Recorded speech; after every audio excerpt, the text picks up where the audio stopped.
శ్రీకృష్ణ రాయబారం ఇంకా దాన్ని మనకందించిన మహాకవి తిక్కన గురించి ఇది ఒక సంక్షిప్త కథనం. మహాభారతంలో ఇదొక కీలకమైన ఘట్టం. కౌరవ పాండవుల మధ్య యుద్ధం రాకుండా ఆపటానికి జరిగిన చివరి అతిపెద్ద శాంతి ప్రయత్నమిది. సరే, ఇందులో మనం తెలుసుకోవాల్సిన మొదటి విషయం కృష్ణుడి శాంతి సందేశం.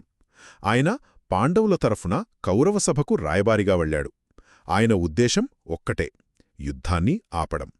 పాలు నీళ్లలా కలిసి ఉండండి, లేదంటే కురువంశానికే ప్రమాదం అని చాలా స్పష్టంగా హెచ్చరించాడు.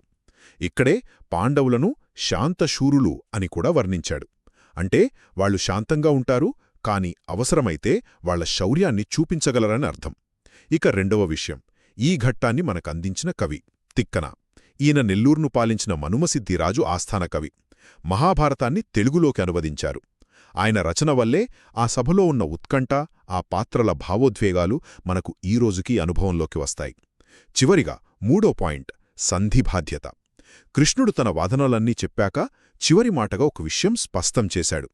శాంతిని నెలకొల్పే పూర్తి బాధ్యత, ఆ తుది నిర్ణయం, అది పూర్తిగా రాజు ధృతరాష్ట్రుడి చేతిలోనే ఉందని చెప్పాడు.